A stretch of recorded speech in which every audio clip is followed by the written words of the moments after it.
오늘도 국회 정상화를 위한 협상을 벌여나가겠지만 그것과는 별개로 추경 논의를 위한 우리 당 몫의 예결위원 명단을 제출하는 등 2차 추경 심사를 위한 준비를 모두 마친 상태입니다.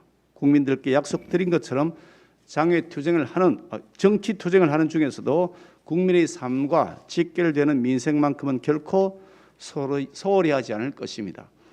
현재의 국회 운영이 비정상적이라는 사실을 민주당 스스로도 인정하고 있는 만큼 상임위원장 재배정 문제를 놓고 야당에게 터무니없는 책임 뒤집어 씌우기를 즉각 중단하고 민주당은 탐욕을 버리고 상식과 순리에 따라 국회를 정상화하는 데 협조할 것을 재차 촉구합니다. 문재인 정권의 9번째 추경을 위한 7월 국회가 오늘부터 시작이 됩니다. 임기 내내 방만하고 허술하기 짝이 없는 추경 편성해왔던 문재인 정권, 추경 중독 정권이라 해도 과언이 아닐 것입니다. 이번에도 역시 묻지마 추경을 편성해 왔습니다. 지난 3월 달에 편성했던 1차 추경 15조의 절반밖에도 쓰지 못했습니다. 그런데 또다시 2차 추경을 제출하면서 누구에게 준다는 것인지, 얼마를 준다는 것인지, 어떻게 지원한다는 것인지에 대한 정확한 통계나 추계 자료조차도 없습니다. 자료를 제출해달라고 했으나 매우 부실하거나 자료가 없다고 하는 것이 답변입니다. 우선 총액부터 편성해놓고 그 틀 안에 끼워 맞춘 엉터리 추경안을 들고 왔습니다. 묻지도 따지지도 말고 빨리 처리해달라는 것이고 이것은 생떼 수준입니다. 33조짜리 로또에 당첨되어서도 이렇게 주먹구구식으로 돈을 뿌리지는 않습니다. 80%라는 기준은 어떻게 된 것인지 또 어떻게 지원하겠다는 것이 그 근거도 없습니다. 코로나 피해 규모 산정도 제대로 설명하지 못하고 있습니다.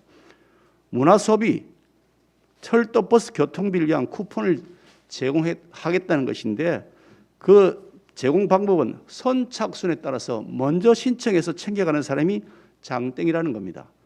소상공인에 대한 손실보상 아예 1차 지원 때보다 대상이 오히려 더 줄어들었습니다.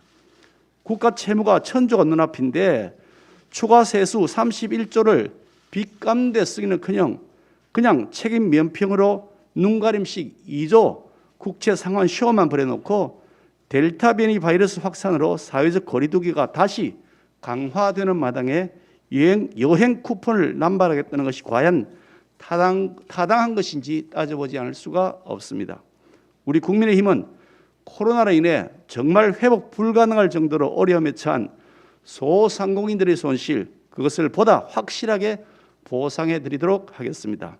힘들고 지쳐서 삶이 팍팍해진 분들에게 충분한 지원을 해드려서 희망을 북돋아 드리겠습니다. 경제는 역시 우리 국민의힘이 잘합니다.